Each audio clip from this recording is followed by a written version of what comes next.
वालेकुम दोस्तों की हाल चाल है भरावां दा ठीक ठाक जे। अज जी मैं वीडियो बनाना चाह रहा है कई टोटके इस्तेमाल कर चुके हैं कि साडा बच्चा कमज़ोर बड़ा है, असी बड़े कमज़ोर है, असी सेहतमंद नहीं होंगे, मोटे नहीं होंगे।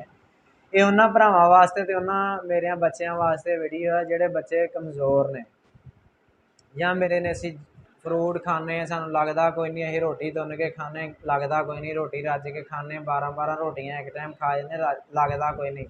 ये उन्होंने वास्ते वीडियो शुरू करने तो पहले सब दोस्तों की रिक्वेस्ट है कि साढ़े चैनल में सबसक्राइब करो, लाइक करो, बैल के बटन पर क्लिक करो ताकि हर नई वीडियो का नोटिफिकेशन सब तो पहला तुहाडे कोल आए। असी जिहड़े शरबत के बारे गल करना चाह रहे हैं, जिहड़े शरबत के बारे तुहानूं दसना चाहुंदे हैं, तुसीं वीडियो नूं लास्ट तक देखना है, तरीका समझना है और किहड़ी कंपनी का है, किन्नी इहदी कीमत है, ये कित्थों मिलेगा, ये सारा कुछ तुसीं वेखना है, सुनना है, इंशाअल्लाह तुहानूं फायदा मिलेगा। यह शरबत है, यदा नाम है कोरियन लाइन्स टॉनिक। यह तुहानूं नज़र आ रहा होना है, लिखा है कोरियन लाइन्स टॉनिक। ठीक है, शेर उत्ते बनया है, बंदा जिहड़ा शरबत पींदा है वह शेर तरह बन जाता है। ठीक है, ये इस्तेमाल करने का तरीका तुहानूं दसदे हैं। सब तो पहले बच्चों को किवें देना है, बच्चों को किन्ना देना ते किन्नी मकदार दे विच देना ते किस टाइम देना है। तुसीं छोटे बच्चों को 5 साल के बच्चे को एक छोटी चम्मच सुबह तो एक शाम गज़ा तो बाद, मतलब गज़ा तो बाद इहदा मतलब है कि रोटी खाने तो बाद एक चम्मच सुबह एक शाम देना है। छोटा चम्मच बच्चों को 5 साल के बच्चे को देना है एक चम्मच छोटी सुबह एक शाम खाना खाने तो बाद। तो वड्डियां कितना देना है, वड्डे बंदे नूं वड्डी एक चम्मच सुबह एक शाम खाना खाने तो बाद देना है। इंशाअल्लाह जिवें जिवें तुसीं इस्तेमाल करोगे तुहानूं इहदा फायदा मिलेगा, तुहाडा जिस्म सेहतमंद होएगा, मोटे हो जाओगे। ये एक बोतल पीण दे नाल तुहानूं बहुत ज़्यादा फायदा मिलेगा। इहदा नाम है कोरियन लाइन टॉनिक।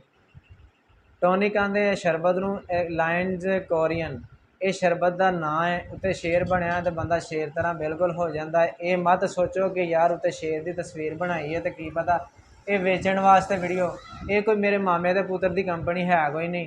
ये सिर्फ तुहानूं फायदा दसन दे कि बड़ा ही इहदा अच्छा बेनीफिट मिलेगा। इंशाअल्लाह ये 199 रुपये कीमत है, 200 रुपये की कीमत है। ये तुसी जिहड़ा बच्चा कमज़ोर है, जिहड़ा बंदा कमज़ोर है, जिहड़ी बीबी कमज़ोर है, जिहड़ी लड़की कमज़ोर है, ये पीवे। इंशाअल्लाह एक शरबत पीण दे नाल तुहानूं बहुत ज़्यादा फायदा मिलेगा। अगर तुहाडा रंग पीला है तो तुहानूं वो भी फायदा मिलेगा। जिगर की सलाह करके खून की पैदाइश को बढ़ाता है, चेहरे की जर्दी को दूर करके चेहरे को सुर्ख बना देता है। हर मौसम के विच औरतों वास्ते, बच्चों वास्ते, मर्दों वास्ते यकसा मुफीद है। फिर सुन लो, एक चम्मच सुबह शाम, वड्डा चम्मच औरतों वास्ते, मर्दों वास्ते, एक छोटी चम्मच सुबह तो शाम बच्चों वास्ते। इंशाअल्लाह इहदे नाल एक शीशी पीण दे नाल तुहानूं बच्चा तुहाडा वड्डा बंदा औरत सारे ही सेहतमंद हो जाएंगे जिहड़ा जिहड़ा इस्तेमाल करेगा। ठीक हो गया। इहदी कीमत 199 रुपये है तो देसी है तो तुसीं इस्तेमाल करो। इहदा नाम है कोरियन लाइन्स टॉनिक, शरबत का नाम है। इंशाअल्लाह तुहाडा बहुत ज़्यादा फायदा मिलेगा। मैनू ये कंपनी को कुछ नहीं लभना, सिर्फ तुहाडा फायदा करन दे कि तुसीं खाओ पियो तो ऐश करो तो भरा नूं दुआवां में याद रखो। इंशाअल्लाह मिलते हैं नैक्सट